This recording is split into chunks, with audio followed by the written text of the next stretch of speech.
Bienvenue à tous. Ça nous fait plaisir de vous accueillir aujourd'hui pour notre webinaire sur la nouvelle initiative d'évaluation nationale de la cybersécurité. Je me présente, mon nom est Annie Jolicoeur, je suis spécialiste en prestation de services chez Canary. Avec moi aujourd'hui pour la présentation, j'ai mes collègues du risque, Louis Sébastiani, directeur services aux membres et développement des affaires, ainsi que Jean-François Lemieux, gestionnaire en cybersécurité. Donc, pour commencer, juste vous aviser que le webinaire est enregistré. Il va être disponible par la suite pour tous ceux qui voudraient le réécouter sur la chaîne YouTube de Canary. Également, on vous invite, si vous avez des questions durant la présentation, à les inscrire dans le Q&A ou dans le chat et on va y répondre au moment opportun. Donc, juste un petit rappel, l'initiative Évaluation nationale en cybersécurité fait partie du programme Initiative en cybersécurité qui a été lancé en novembre 2020 et dont le but est de rendre le secteur canadien de recherche et d'éducation supérieure plus sécuritaire, avec comme ligne directrice plus fort ensemble par le partenariat.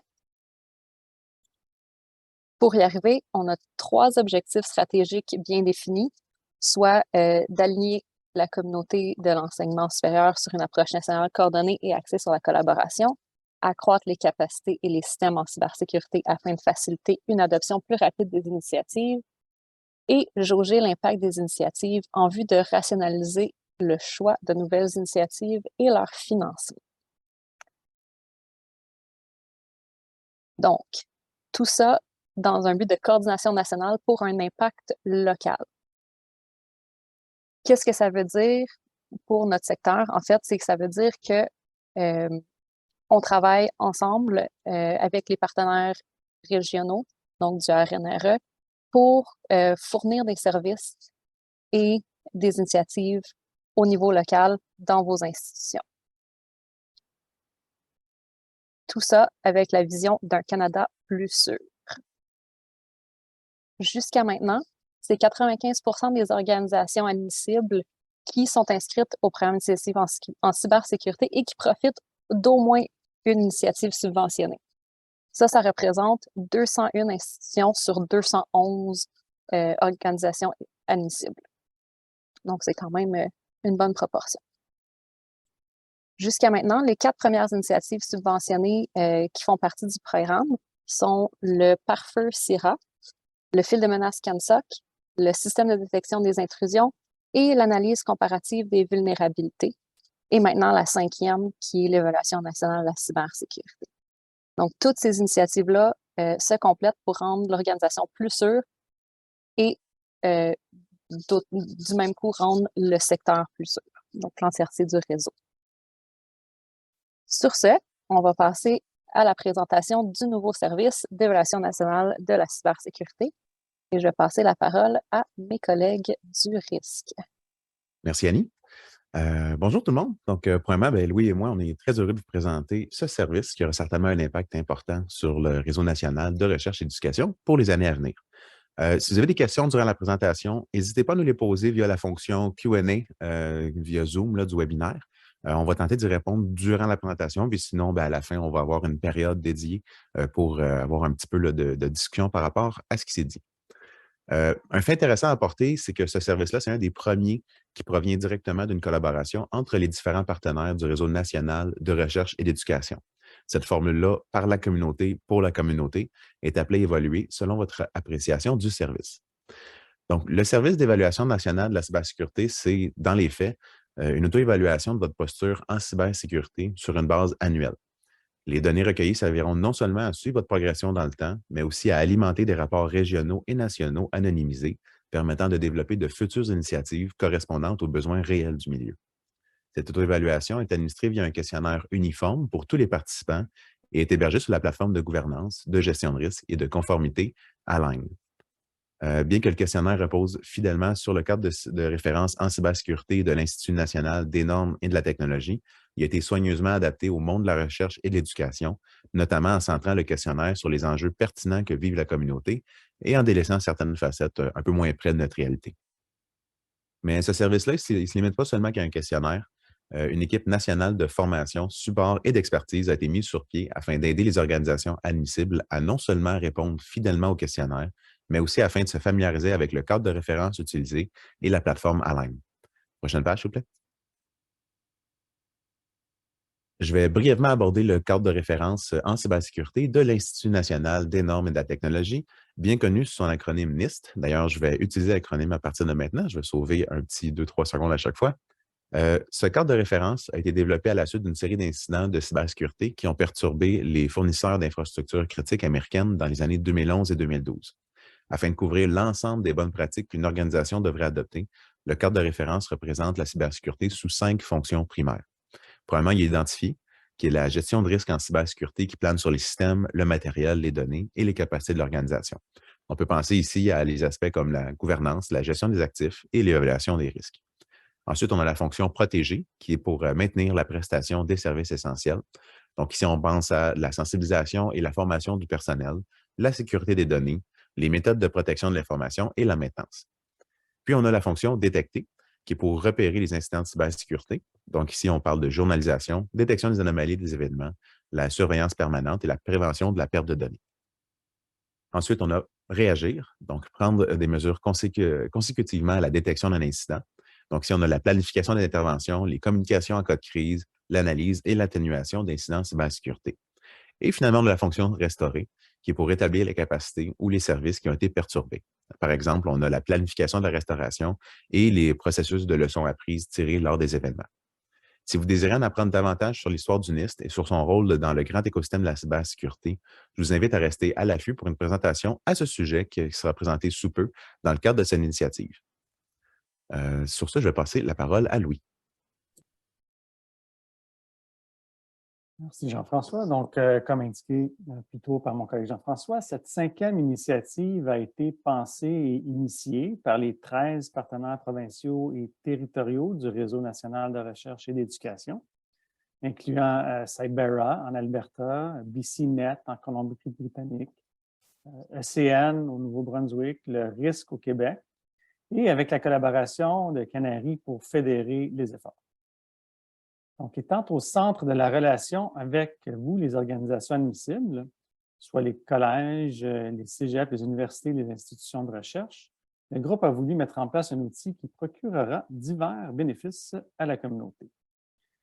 Tout d'abord, pour chaque organisation admissible, la plateforme proposée permettra d'obtenir un portrait général de sa situation en cybersécurité, et ce, grâce à un outil national commun et homogène, d'examiner ses pratiques et ses capacités en cybersécurité en les comparant à celles d'autres organisations similaires, de déterminer dans quoi investir impérativement afin de parvenir à l'impact le plus prononcé, et enfin de suivre les progrès accomplis dans le temps, compte tenu que l'initiative est lancée dans une perspective de cycle annuel. Donc, prochaine page, s'il vous plaît.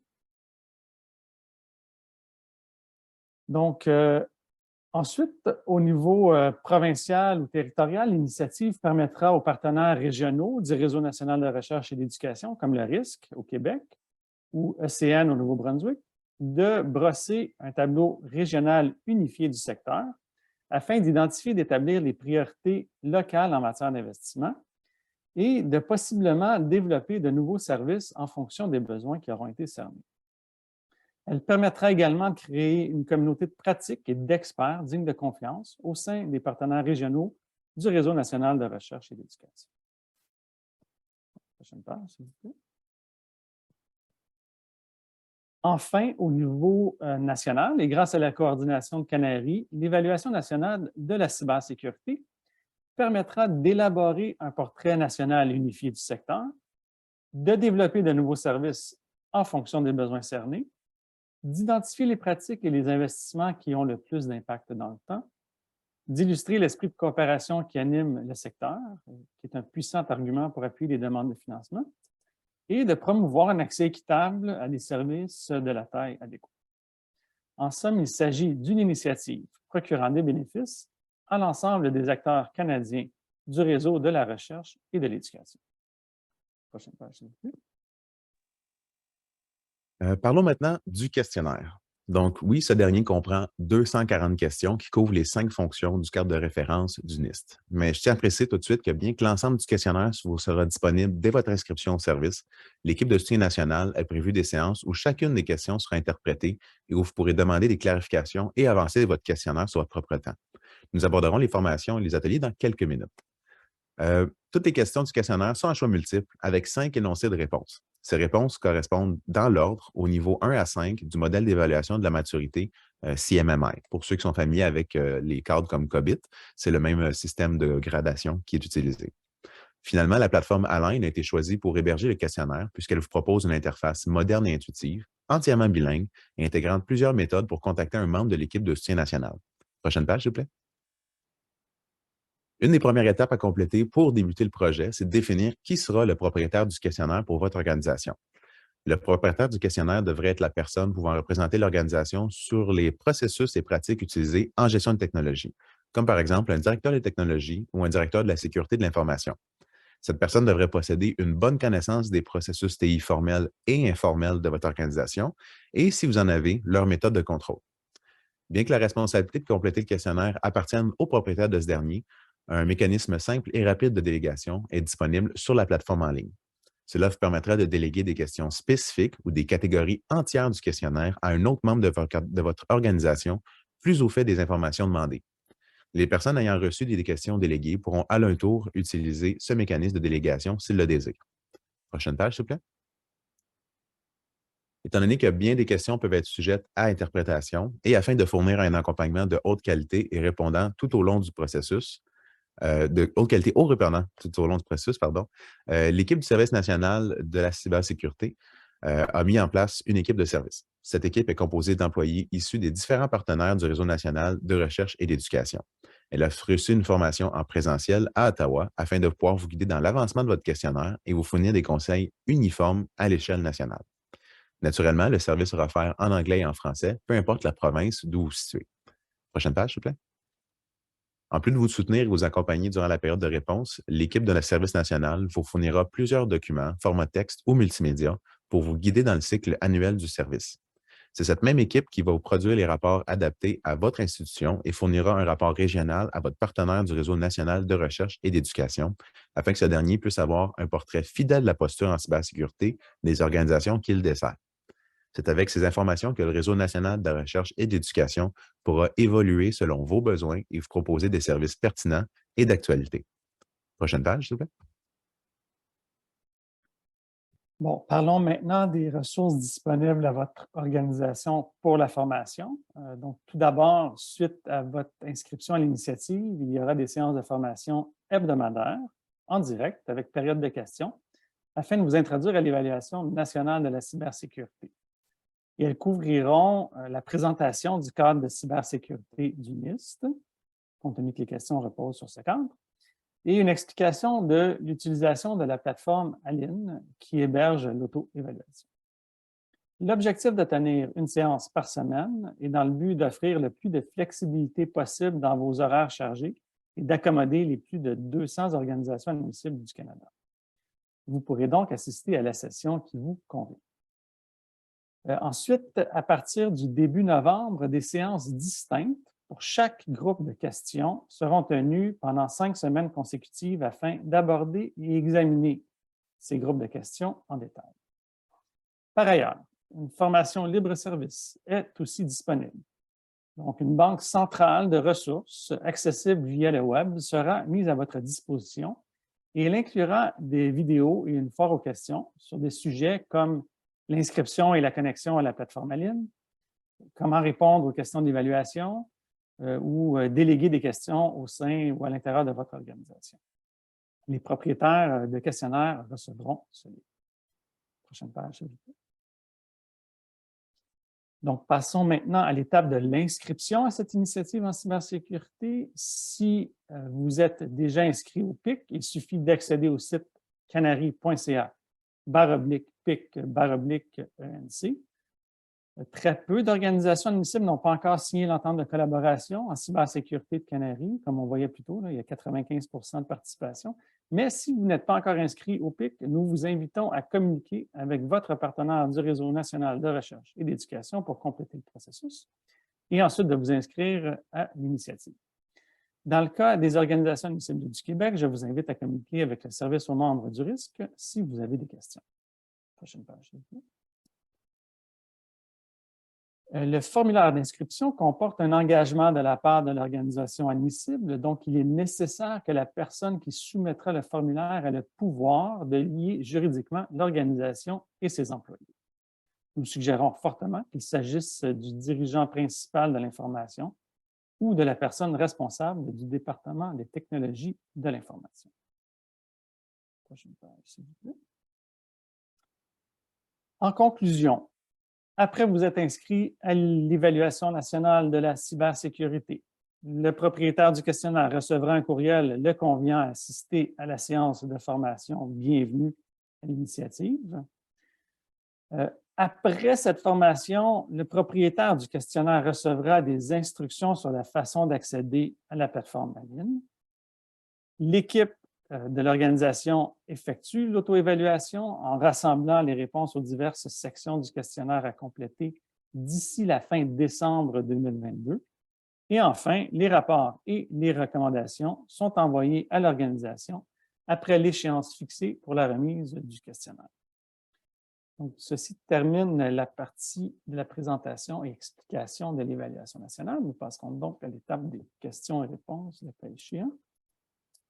Et je demande à mes collègues s'ils ont vu, s'il y avait des questions, parce que je n'ai pas monitoré la section. On surveille. Présentement, il n'y a pas de questions qui ont été posées. On vous invite, si vous avez des questions, à utiliser la petite fonction Q&A de Zoom là, pour poser les questions. On va y aller verbalement par la suite.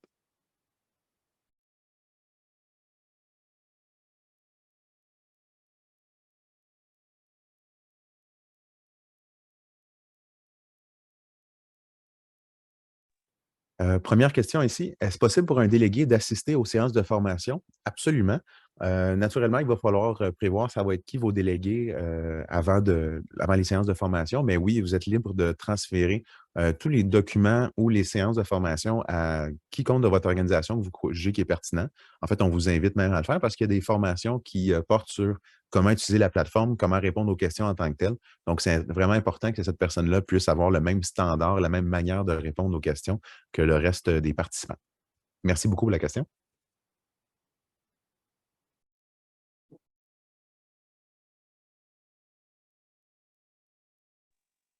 Prochaine question. Comment fonctionne l'échéancier pour répondre aux questions? Date fixe à chaque année, avec un point d'interrogation. Donc oui, présentement, je crois qu'on a environ 3 mois d'alloués pour répondre aux questions. Vu que c'est sur un cycle annuel, effectivement, il va y avoir une date de départ et une date de fin. Vous êtes libre de compléter le questionnaire durant cette période-là aussi rapidement que vous le voulez. Cependant, on vous recommande, surtout pour la première année avec des nouveaux participants, d'assister aux séances excusez-moi pour l'anglicisme, mais de deep dive. Donc, on va pouvoir passer à travers chacune des sections du questionnaire pour que tout le monde ait vraiment la même compréhension de la question. Parce que pour ceux qui ont déjà fait un peu d'audit ou d'auto-évaluation de ce type-là, parfois, il peut y avoir un petit peu là, d'ambiguïté. Cette année, la date butoir pour avoir complété le questionnaire, c'est le 23 décembre. Ça devrait ressembler à ça au fil des années. Ça va dépendre vraiment là, du calendrier. Mais c'est sur un cycle annuel. J'ai une autre question. Quelle est la charge moyenne à prévoir pour l'exercice complet? Donc, en parenthèse, on a formation, saisie du questionnaire. Pour les formations, je vous dirais que c'est quelques heures en tout et pour tout. Puis là, je suis très généreux à ce niveau-là. C'est vraiment, si vous êtes quelqu'un d'autodidacte, au niveau des vidéos qui sont mises à votre disposition, on vous recommande de les écouter. Par contre, ces vidéos-là, c'est quelques capsules d'environ 5 à 8 minutes chacune qui vous montrent comment utiliser la plateforme, comment répondre à un questionnaire. Il y a aussi le mécanisme de délégation qui est abordé dans ces capsules-là vidéo. Sinon, il y a de la documentation en ligne. Et il y a une autre séance qui s'appelle Getting Started, donc l'introduction au projet, parce qu'on tombe un peu plus dans les détails. Ça, c'est pour la partie formation, donc quelques heures. Pour ce qui est du questionnaire, dans un monde idéal où est-ce que vous connaissez toutes les réponses aux questions, Étant donné que c'est des questions à choix multiples et qui sont vraiment bien gradées, donc c'est toujours de la réponse la moins mature à la réponse la plus mature, c'est quelque chose qui se remplit relativement bien et assez facilement. Donc, si vous avez les réponses aux questions, on peut parler de quelques heures, là, parce qu'on calcule 240 questions, disons à 30 secondes par question. Ça se fait en quelques heures facilement. Par contre, si vous n'avez pas toutes les réponses aux questions, parce qu'on touche ici à gestion des actifs, gestion des communications, on parle de gestion des fournisseurs, on parle de vraiment beaucoup, beaucoup, beaucoup de facettes qui touchent la cybersécurité de près et de loin. Donc, c'est là qu'il va peut-être avoir un délai supplémentaire au niveau de votre organisation. Si vous devez trouver qui a la réponse à ça, ou si jamais vous ne trouvez pas qui, bien là, ça peut être un peu plus long à trouver les réponses. Mais sinon, en tout et pour tout, là, c'est un questionnaire qui se remplit en quelques heures, là, si jamais, dans un monde idéal, vous aviez toutes les réponses à portée de main. Merci beaucoup pour les questions, elles sont très pertinentes.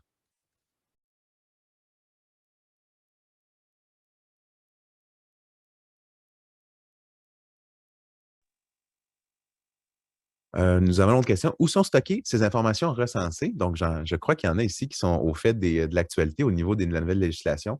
Présentement, c'est sur la plateforme Align, qui est une plateforme développée en Europe. Cependant, les données sont hébergées au Canada.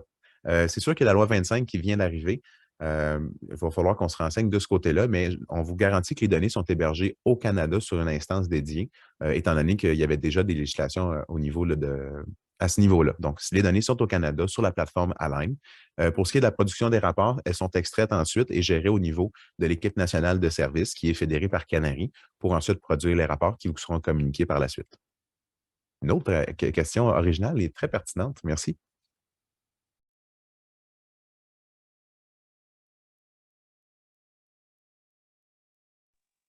On va laisser encore quelques secondes. J'ai plus de questions à répondre pour le moment. On va juste voir si quelqu'un est en train d'écrire, mais sinon, c'était très intéressant.